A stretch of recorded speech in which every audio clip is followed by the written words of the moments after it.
Durante a pandemia, parece que a única doença que existiu foi a Covid-19, né? E claro que ela foi o foco das atenções, como deveria ser. Mas enquanto rolavam surtos, hospitais superlotados e contaminação em massa, as outras doenças continuaram existindo. Muita gente deixou a saúde um pouco de lado e parou de realizar consultas de rotina com seus médicos.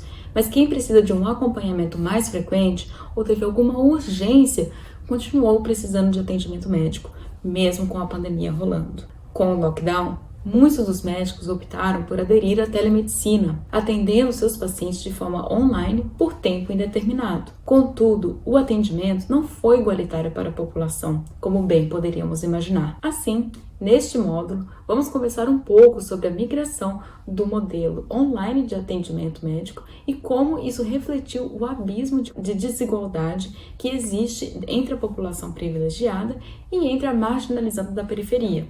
Vamos trazer maior visibilidade para os profissionais da saúde que foram às favelas e locais mais afastados, para tentar, durante essa pandemia, garantir o direito fundamental ao acesso à saúde. Eu sou a Beatriz Bonami, do Instituto Vero, e nesse vídeo eu vou tentar trazer pontos importantes sobre a saúde e a telemedicina durante a pandemia de Covid-19. Em 11 de março de 2020, a Organização Mundial da Saúde, a OMS, declarou que estávamos em uma situação de pandemia devido ao novo coronavírus, a Covid-19, que estamos tão familiarizados. Todo mundo, então, precisou ficar em casa, sob o risco de pegar a doença que já vinha assolando grande parte da população. Contudo, apesar de estarmos em casa, isso não quis dizer que não teríamos outros tipos de problemas de saúde, tanto físicos quanto psicológicos. Assim como não podíamos ir aos médicos ter consultas presenciais, a gente viu um aumento significativo da telemedicina, ou seja, do atendimento médico online. E isso deu oportunidade para que os profissionais de saúde cuidassem da vida da população sem comprometer o distanciamento social necessário. Apesar de ser uma alternativa interessante para o contexto, o sistema de telemedicina conta com cursos para sua implantação e manutenção, sem falar sobre a falta daquele contato médico-paciente presencial que é de extrema importância para a medicina. Ainda que nem todos os casos de doenças possam ser tratados à distância, a disponibilidade desse serviço trouxe uma ajuda para a população naquele momento tão crítico, mas também trouxe problemas. O grande problema é que esse tipo de serviço não chegou para toda a população de forma igualitária. Como a gente bem sabe, já viu aqui no Conectados e Ligados, há uma grande disparidade de acesso às tecnologias entre as populações. Não só as tecnologias, como também o próprio serviço de internet. Algumas pessoas se encontraram, infelizmente, durante a pandemia, completamente isoladas da realidade digital que foi criada. Ou seja, com as consultas presenciais suspensas no Sistema Único de Saúde, o SUS, essas pessoas foram deixadas à própria sorte para tentarem resolver suas questões. Enquanto isso, outra parte da população, mais favorecida, sequer teve problema na hora de acessar os serviços de saúde digital. Inclusive, só para ressaltar, não foi só a população marginalizada que sofreu, mas também a própria população mais idosa. Como bem sabemos, eles são um grupo principal de risco e, por isso, precisam ter uma forma própria para lidar e elaborar políticas públicas que visem o cuidado domiciliar. Por exemplo, segundo a pesquisa da empresa OnePoll,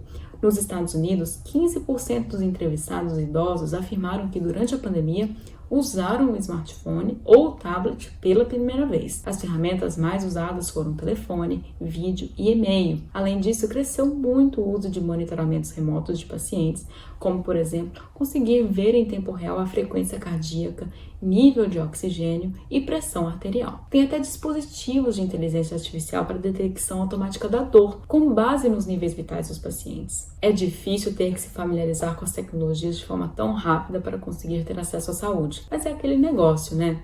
No desespero, a gente aprende de tudo, principalmente porque, diante do lockdown, a consulta remota foi uma das únicas esperanças da continuidade das consultas médicas. E isso pode ser visto a longo prazo como algo muito bom, inclusive para a própria expectativa de vida da nossa população. Pense comigo. Agora, o idoso ficou um pouco mais familiarizado com as tecnologias e pode achar formas de atendimento de forma remota, ao invés de só faltar às consultas se não tiver mais condições de ir presencialmente ao médico. Mas voltando à questão das periferias. Em situação normal, as coisas já são difíceis para quem vive em áreas mais excluídas das políticas públicas, certo? Tudo é mais difícil. locomoção, internet, água, saneamento básico. Agora, imagina como deve ter sido com a pandemia. As consequências foram severas. As políticas públicas de levar a informação ao público foram bastante ineficientes nessas áreas. As pessoas da comunidade precisaram se juntar para tentar levar às casas as ideias básicas para se proteger contra a Covid-19. Esse foi o caso do Observatório da Favela, que iniciou uma campanha de comunicação pautando o enfrentamento da Covid-19 a partir das perspectivas dos moradores da favela. Segundo a diretora, Isabela Souza, a comunicação oficial do governo, na maioria das vezes, ignora muitas das desigualdades sociais. Ou seja, o que para um é fácil, como usar álcool em gel, para outros é um desafio, já que eles não têm sequer condições de comprar uma bisnaguinha de álcool em gel. O observatório se reunia para mandar memes, áudios e vídeos sobre o Covid-19 através do WhatsApp. E para a surpresa de todos, algumas favelas conseguiram até ter um controle melhor da pandemia do que as grandes cidades.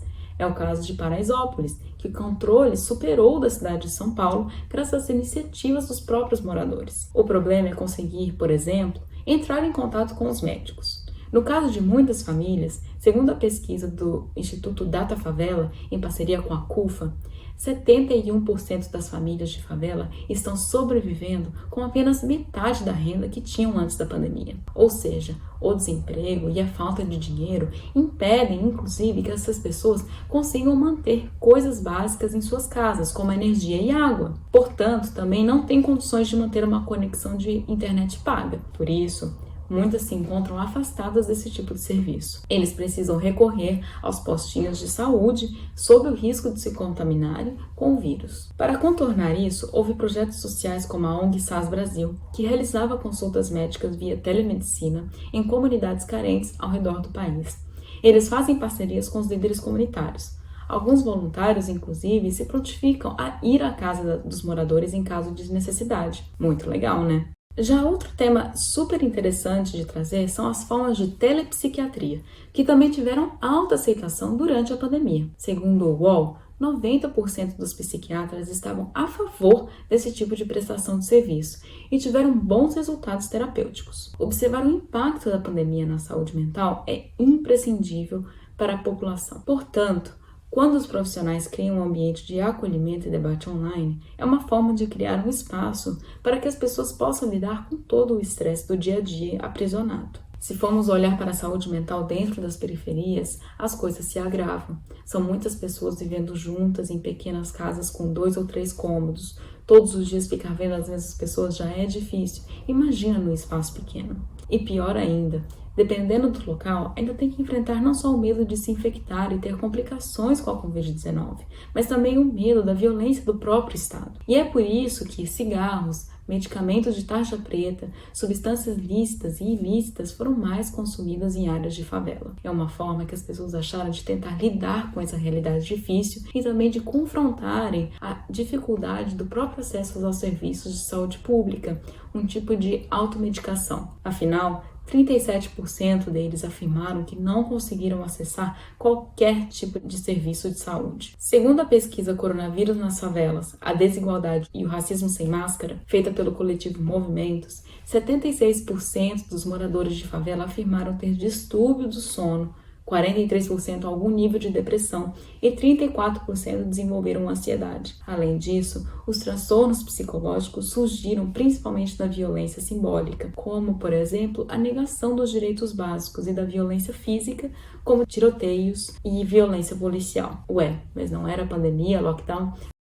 Pois é, apesar do Supremo Tribunal Federal, na época, ter proibido qualquer tipo de operação policial em favelas, como as do Rio de Janeiro, permitindo operações apenas em casos de extrema emergência, a gente sabe que eles bem continuaram, apesar de em menor intensidade. Assim, podemos observar que mesmo com a popularização das tecnologias e da internet, ainda há uma grande parte da população que se encontra à margem disso. Por isso, quando o sistema de saúde migrou para o regime online, também essa população se encontrou excluída. Foi preciso que ações partindo do povo visassem levar a essa população a informação, o auxílio e a predisposição para tentar promover não só a saúde física, como também a saúde mental. O que a gente vê aqui é que, por um lado, o acesso à saúde online refletiu a desigualdade presente na nossa sociedade.